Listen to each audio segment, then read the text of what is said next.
As a part of the MVP 2.0 program, Project Core teams have been conducting outreach to learn from community members about the factors that contribute to vulnerability and their hopes for the future. And they've been finding fun and creative ways to do so. Most importantly, they've been focused on hearing from people who historically haven't been involved in municipal planning processes and creating new ways for their input and perspectives to shape community planning decisions.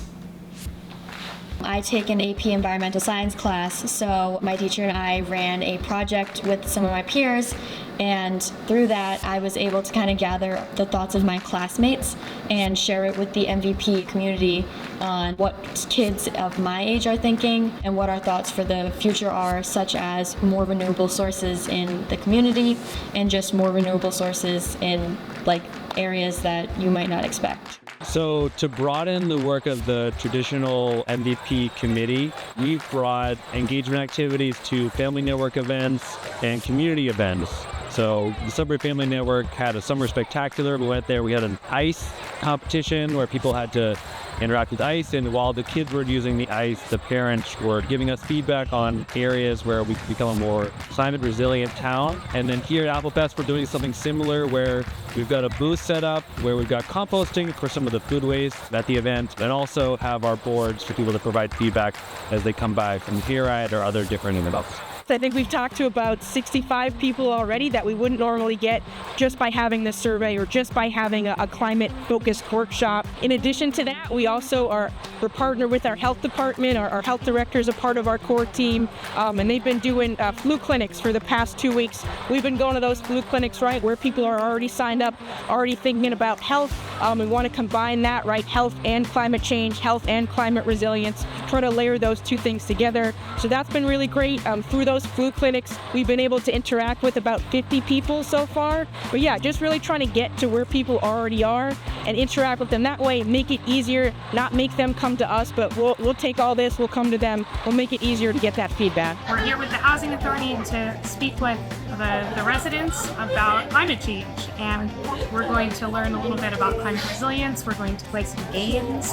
We're going to get to know each other, because we know that when we strengthen our relationships in our communities, we can respond better to challenges like the extreme weather that is already happening and will continue to occur with more intensity with climate change. We went to our local food pantry where there's a large Brazilian population that uses the food pantry, and Toledo was instrumental in helping us take surveys down there. She was able to translate them and give the information back to us, some specific examples from the Brazilian community as part of climate resiliency and climate change. They do a great deal of landscaping, so in the summer that's okay, except if there's excessive rain, then they can't work. And then in the winter they plow, and the winters have not been as snowy as they used to be due to climate change.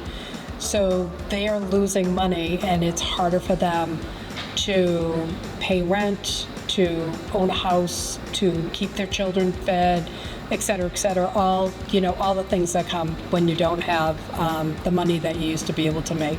The language barrier is a big thing for them, so I think we did a great job just helping them to talk about their thoughts. The most important part is if there's a trusted member in the community you're trying to bring forward and hear their voices, then you need to take advantage of that if you have some of those people, or can find some of those people to use, because they're invaluable in bringing forward all of these voices that aren't normally heard.